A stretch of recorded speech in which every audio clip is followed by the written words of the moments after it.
यहाँ से ढंढूर स्थित फार्म हाउस लेकर जाया जाएगा। जमावड़ा आप देख सकते हैं कि मीडिया का यहाँ पर जमावड़ा गेट पर लग चुका है। कुछ ही देर बाद उनके शव को जो है एक तरह से इस एम्बुलेंस के जरिए, मसलन जो आप ये एम्बुलेंस देख रहे हैं, इसके जरिए ढंढूर स्थित फार्म हाउस में लेकर जाया जाएगा। वहां पर अंतिम दर्शनों के लिए कुछ देर के लिए रखा जाएगा और उसके बाद शव की अंतिम यात्रा हिसार के ऋषि नगर तक निकाली जाएगी। तस्वीरें आप देख सकते हैं कि यहाँ पर एम्बुलेंस लगा दी गई है। पोस्टमार्टम कक्ष के सामने की ये तस्वीरें हैं। साथ ही साथ परिजन भी यहाँ पर पहुंच चुके हैं। अभी भी जिस तरह से हमने उनसे बातचीत की थी तो उन्होंने कई तरह की बातें जो हैं अब एक बार फिर से कही हैं। उनका एलिगेशन यही है कि इस पूरे मामले में सुधीर सांगवान के साथ साथ सुखविंदर का अहम रोल है। दोनों के खिलाफ सख्त से सख्त कार्रवाई होनी चाहिए। साथ ही साथ इस पूरे प्रकरण को लेकर अगर बात कर ली जाए सोनाली फोगाट के जेठ की, जो कि कुलदीप सिंह है, उन्होंने भी एलिगेशन इसी तरह के लगाए थे। बहरहाल तस्वीरें आप देख सकते हैं कि कुछ ही देर बाद सोनाली फोगाट की बॉडी को जो है यहाँ से मसलन इस पोस्टमार्टम कक्ष से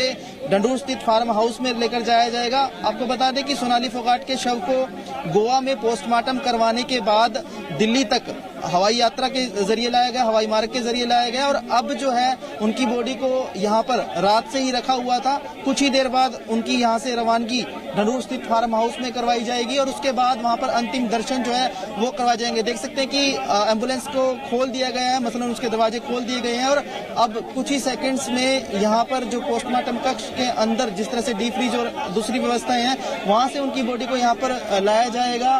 जो एक तरह से सोनाली फोगाट को यहाँ से ढंढूर स्थित फार्म हाउस में लेकर जाया जाएगा। तस्वीरें आप लगातार स्क्रीन पर देख रहे हैं कि किस तरह का माहौल यहाँ पर बना हुआ है। लोगों की अगर संख्या की बात करी जाए तो काफी संख्या में यहाँ पर लोग भी यहाँ पर पहुंचे हुए हैं। उनसे भी कुछ बातचीत करने की कोशिश करेंगे, लेकिन आप तस्वीरें लगातार देख ही रहे हैं कि सोनाली फोगाट को यहाँ से ले जाने की वो जो है प्रक्रिया जो है वो चलती नजर आ रही है। बिश्नोई जी हमारे साथ, बीजेपी के लीडर भी हैं, उनसे बातचीत कर लेते हैं। इतने ये बताइए क्या कुछ प्रक्रिया अब रहेगी? प्रक्रिया यही रहेगी, इनकी सोनाली जी की डेड बॉडी उनके फार्म हाउस पे ले जाएंगे। फार्म हाउस के जाने बाद जो भी उनकी कार्रवाई है, जो भी उनकी क्रिया होती है, उसके बाद इनका दाह संस्कार 11 साढ़े 11 बजे शमशान बाहर ऋषि नगर में वहाँ शमशान भूमि पे किया जाएगा। तो आपका भी सोनाली से काफी नाता रहा था, किस तरह का व्यवहार था, कुछ कहना चाहेंगे उनके बारे में? सोनाली जी के प्रति थे, ठीक है, पार्टी के प्रति निष्ठावान कार्यकर्ता थे, बिल्कुल तन मन धन से सक्रिय थी, बिल्कुल जी, बिल्कुल तन मन से सक्रिय थी और पार्टी की निष्ठावान कार्यकर्ता। जिस तरह से ये पूरी मामला हुआ, जिस तरह से ये पूरा मामला सामने आया, किस तरह से देखते हैं इस पूरे मामले को और क्या कुछ कहना चाहेंगे? देखो जी, जो भी इन्वेस्टिगेशन होगा, जो भी इन्वेस्टिगेशन में आ जाएगा, जो भी तो गिरफ्तार है या अन्य कोई होगा, पुलिस इन्वेस्टिगेशन में आ जाएगा, बिल्कुल इन्वेस्टिगेशन में आ जाएगा जी। मैं आपको यहाँ पर तस्वीरें दोबारा दिखाता हूँ। आप देख सकते हैं कि हलचल जो है वो पोस्टमार्टम कक्ष के सामने बढ़ गई है। सोनाली फोगाट की बॉडी को जो है वो पोस्टमार्टम कक्ष से बाहर लाया जा रहा है। मृतक देह ਨੂੰ ਲਿਆਂਦਾ ਗਿਆ ਹੈ। ਸੋ ਅੰਤਿਮ ਸੰਸਕਾਰ ਹੋਏਗਾ। ਅੰਤਿਮ ਸੰਸਕਾਰ ਤੋਂ ਪਹਿਲਾਂ ਜਿਹੜੀ ਉਹ ਯਾਤਰਾ ਉਹ ਕੱਢੀ ਜਾਏਗੀ। ਸਿੱਧੀਆਂ ਤਸਵੀਰਾਂ ਤੁਸੀਂ ਦੇਖ ਰਹੇ ਹੋ ਕਿ ਫਾਰਮ ਹਾਊਸ ਤੋਂ ਜਿਹੜਾ ਇਸ ਡੈਡ ਬੋਡੀ ਨੂੰ ਹੁਣ ਰੱਖਿਆ ਜਾਏਗਾ। ਤੁਹਾਨੂੰ ਦੱਸ ਦੇ ਕਿ ਸੋਨਾਲੀ ਫੋਗਾਟ ਦਾ ਅੰਤਿਮ ਸੰਸਕਾਰ ਅੱਜ ਹੋਣਾ ਹੈ। ਸਿਆਸੀ ਸ਼ਖਸੀਅਤਾਂ ਸਮੇਤ ਜਿਹੜੀਆਂ ਇੰਡਸਟਰੀ ਨਾਲ ਜੁੜੀਆਂ ਜਿਹੜੀਆਂ ਸੈਲੀਬ੍ਰਿਟੀਜ਼ ਨੇ ਉਹ ਇਸ ਅੰਤਿਮ ਯਾਤਰਾ ਵਿੱਚ ਸ਼ਾਮਲ ਹੋਣਗੇ। ਤੁਹਾਨੂੰ ਦੱਸ ਦਈਏ ਸੋਨਾਲੀ ਫੋਗਾਟ ਹਿੰਦੀ ਅਦਾਕਾਰਾ ਹੈ, बीजेपी ਦੀ ਲੀਡਰ ਹੈ, ਜਿਸ ਨੇ ਹਿਸਾਰ ਇਲੈਕਸ਼ਨ ਲੜੀ ਸੀ। ਤੁਹਾਨੂੰ ਦੱਸ ਦਈਏ ਕਿ ਸੋਨਾਲੀ ਫੋਗਾਟ ਨੇ 2019 ਦੇ ਵਿੱਚ ਜਿਹੜੀ ਉਹ ਇਲੈਕਸ਼ਨ ਉਹ ਲੜੀ ਗਈ ਸੀ। ਤੇ ਦੂਜੀ ਵੱਡੀ ਗੱਲ ਇੱਥੇ ਇਹ ਹੈ ਕਿ ਇੱਕ ਪਾਸੇ ਪੁਲਿਸ 302 ਤਹਿਤ ਜਾਂਚ ਕਰ ਰਹੀ ਹੈ।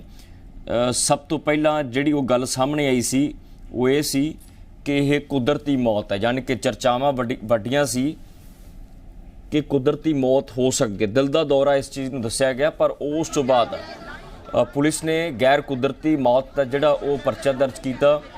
ਪਰਿਵਾਰਕ ਮੈਂਬਰਾਂ ਨੇ ਉਹ ਸਟੇਟਮੈਂਟ ਉਹ ਦਰਜ ਕਰਵਾਈ। ਤਾਂ ਇਸੇ ਦਰਮਿਆਨ ਹੀ ਜਿਹੜਾ 302 ਯਾਨੀ ਕਿ ਕਤਲ ਦੀ ਧਾਰਾ ਹੇਠ ਹੁਣ ਪੁਲਿਸ ਇਸ ਕੇਸ ਨੂੰ ਇੰਟਰੋਗੇਟ ਇਨਵੈਸਟੀਗੇਟ ਕਰੇਗੀ। ਸੋ ਵੱਡੀ ਗੱਲ ਇੱਥੇ ਇਹ ਹੈ ਕਿ 42 ਸਾਲਾ ਸੋਨਾਲੀ ਜੀ ਫੋਗਾਟ ਨੇ ਉਹਨਾਂ ਦੀ ਮ੍ਰਿਤਕ ਦੇ ਹੈ ਆਖਿਰਕਾਰ ਉਸ ਦੇ ਸਰੀਰ ਤੇ ਸੱਟਾਂ ਦੇ ਨਿਸ਼ਾਨ ਕਿਉਂ ਨੇ? ਪੁਲਿਸ ਵੱਖ-ਵੱਖ ਐਂਗਲਾਂ ਤੋਂ ਦੇਖ ਰਹੀ ਹੈ। ਸੋ ਗੋਆ ਦੇ ਵਿੱਚ ਜਿਹੜਾ ਉਹਨਾਂ ਦੀ ਮੌਤ ਦੀ ਖਬਰ ਉਹ ਸਭ ਤੋਂ ਪਹਿਲਾਂ ਪ੍ਰਾਪਤ ਹੋਈ, ਪਰ ਫੋਗਾਟ ਦੇ ਜਿਹੜੇ ਪਰਸਨਲ ਅਸਿਸਟੈਂਟ ਨੇ, ਪੀਏ ਨੇ ਸੁਧੀਰ ਸਾਂਗਵਾਨ ਅਤੇ ਉਸ ਦਾ ਦੋਸਤ ਸੁਖਵਿੰਦਰ ਵਸੀ, ਉਹ ਵੱਡੇ ਸਵਾਲਾਂ ਦੇ ਘੇਰੇ ਵਿੱਚ ਨੇ। ਉਹਨਾਂ ਨੂੰ ਹਾਲਾਂਕਿ ਬੀਤੇ ਕੁਝ ਘੰਟੇ ਪਹਿਲਾਂ ਹੀ ਜਿਹੜਾ ਉਹ ਗ੍ਰਿਫਤਾਰ ਕੀਤਾ ਗਿਆ ਹੈ। ਸੋ ਸਾਂਗਵਾਨ ਤੇ ਵਸੀ ਜਿਹੜੇ ਕਿ ਗੋਆ ਗਏ ਹੋਏ ਸੀ। ਇਸ ਤਰ੍ਹਾਂ ਦੀ ਜਿਹੜੀ ਉਹ ਮੁੱਢਲੀ ਜਾਣਕਾਰੀ ਸਾਡੇ ਤੱਕ ਪਹੁੰਚ ਰਹੀ ਹੈ ਕਿ ਦੋਹੇ ਗੋਆ ਵਿੱਚ ਮੌਜੂਦ ਸੀ। ਸੋ ਆਖਰਕਾਰ ਰਿੰਕੂ ਡਾਕਾ ਸੋਨਾਲੀ ਫੋਗਾਟ ਦਾ ਭਰਾ ਹੈ, ਉਸ ਦੀ ਸਟੇਟਮੈਂਟ ਤੇ ਇਹ ਪਰਚਾ ਦਰਜ ਹੋਇਆ ਹੈ। ਸੋ ਕਤਲ ਦੀਆਂ ਧਾਰਾਵਾਂ ਹੇਠ FIR ਲੌਂਚ ਹੋਈ ਹੈ। ਸੋ ਕੰਪਲੇਂਟ ਉਹ ਗੋਆ ਪੁਲਿਸ ਨੂੰ ਦਿੱਤੀ ਗਈ ਸੀ ਕਿ ਵਧੀਕੀ ਹੋਈ ਹੈ, ਕਤਲ ਹੋਇਆ ਹੈ, ਤਾਂ ਪਰਸਨਲ ਅਸਿਸਟੈਂਟ ਤੇ ਉਸ ਦਾ ਜਿਹੜਾ ਦੋਸਤ ਹੈ ਉਹ ਵੱਡੇ ਉਸ ਸਵਾਲਾਂ ਦੇ ਘੇਰੇ ਵਿੱਚ ਹੈ। ਤੁਹਾਨੂੰ ਦੱਸ ਦਈਏ ਕਿ ਪੋਸਟਮਾਰਟਮ ਦੀ ਰਿਪੋਰਟ ਬਹੁਤ ਵੱਡਾ ਜਿਹੜਾ ਖੁਲਾਸਾ ਕਰੇਗੀ। ਗੱਡੀ ਹੁਣ ਰਵਾਨਾ ਹੋ ਚੁੱਕੀ ਹੈ, ਇਸੇ ਗੱਡੀ ਦੇ ਵਿੱਚ ਅੰਮ੍ਰਿਤਕ ਦੇ ਹੈ। ਸੋ ਅੱਜ ਅੰਤਿਮ ਸੰਸਕਾਰ ਹਿਸਾਰ ਦੇ ਸ਼ਮਸ਼ਾਨ ਘਾਟ ਵਿੱਚ ਹੋਏਗਾ। ਵੱਡੀ ਗਿਣਤੀ ਵਿੱਚ ਉਹਨਾਂ ਨੂੰ ਚਾਹਣ ਵਾਲੇ ਜਿਹੜੇ ਅੱਜ ਹਿਸਾਰ ਦੇ ਘਰ ਵਿੱਚ ਪਹੁੰਚਣਗੇ। ਸੋ ਆਖਰਕਾਰ 42 ਸਾਲਾ ਸੋਨਾਲੀ ਫੋਗਾਟ ਦੀ ਮੌਤ ਸ਼ੱਕੀ ਹਾਲਾਤ ਵਿੱਚ ਕਿਉਂ ਹੋਈ ਹੈ? ਇਸ ਤੋਂ ਪਹਿਲਾਂ 2016 ਵਿੱਚ ਸੋਨਾਲੀ ਫੋਗਾਟ ਦੇ ਘਰ ਵਾਲੇ ਦੀ ਲਾਸ਼ ਵੀ ਫਾਰਮ ਹਾਊਸ ਤੋਂ ਸ਼ੱਕੀ ਹਾਲਾਤਾਂ ਵਿੱਚ ਮਿਲੀ ਸੀ।